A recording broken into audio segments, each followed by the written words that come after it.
Hey folks, hope you all are doing well. I'm Karan Bandal from Econosite, and in this video let's talk about how foreign companies are expanding in India across the board.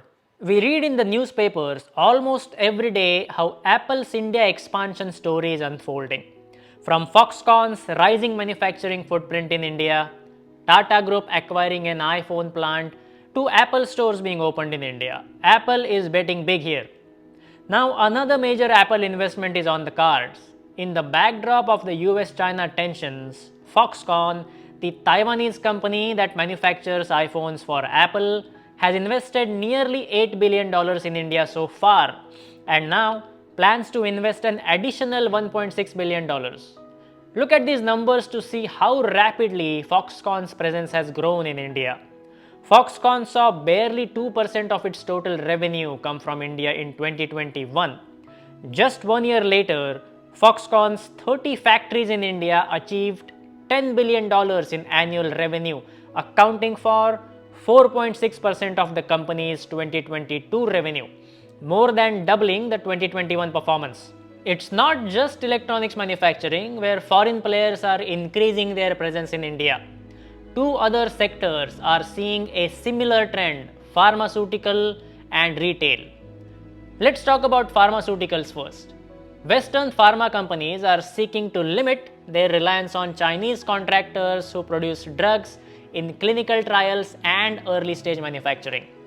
This move, according to industry experts, is benefiting the rivals in India. For nearly 20 years, China has been the preferred location for a range of pharmaceutical research and manufacturing services due to the low cost and speed offered by the Chinese contract drug makers. But the chronic trade friction between US and China is beginning to spill over into this sectoral relationship between the two. Many Western pharma companies are not even sending an RFP to Chinese firms now, even if they are the lower cost option. That is leading biotech companies to consider using manufacturers in India to produce active pharmaceutical ingredients or APIs for clinical trials or other outsourced work.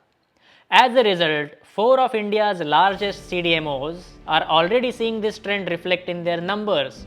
For example, Sai Life Sciences sales have grown almost 30% in recent years. The company has doubled its manufacturing capacity since 2019 and is adding another 25% in the next year to meet the rising demand. Then, Aragen's revenue growth of 21% last year was partly driven by new contracts with Western biotech firms.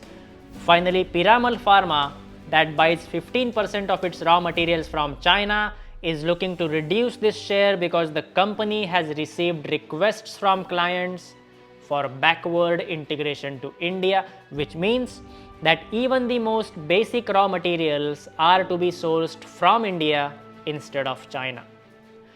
There are challenges, of course. India needs to do more to ensure that industry's quality standards match Western requirements, and hiring a new firm for complex drug development and manufacturing can take 3 to 5 years. It's not something that you just pick up and move. Despite that, the prospects are positive for Indian pharma companies. India has a sizable pharmaceutical industry valued at around $42 billion. It is estimated that revenue from India's CDMO industry will be at $15.5 billion this year, and revenues from India's industry will grow on average at more than 11% annually over the next 5 years, outpacing that of China. Now look at retail. US retail giant Walmart is cutting imports from China and is shifting to India. This is big because Walmart is America's biggest retailer. It is the world's biggest retailer. The company's 2022 sales were over $600 billion. That is 1.5 times the entire GDP of India's richest state, Maharashtra. Also, Walmart is almost twice the size of the second biggest retail player in America, Amazon, another company that is focusing more and more on India. Now, between January and August of 2023, Walmart imported to the United States 25% of the goods from India. That is compared with just 2% in 2018. On the other hand, Only 60% of its shipment came from China during the same period, down from 80% in 2018. You can see how the trend lines are moving. Amazon is also setting aggressive targets for its India expansion plans. The company is targeting merchandise exports worth $20 billion from India by 2025.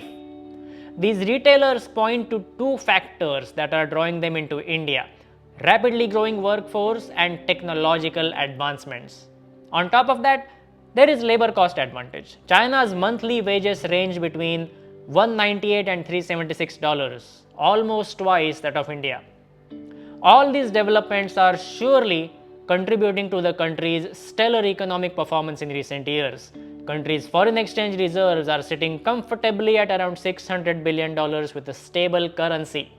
Indian rupee has lost less than 1% of its value against the US dollar this year, performing much better than Chinese yuan, South African rand, and Japanese yen. The economy is on track to grow more than 6% this year. In fact, India's second quarter GDP for the current financial year has blown past the expectations, growing at 7.6%. In summary, India's economy is doing well. That is attracting more foreign investment in the country. US-China trade tensions help.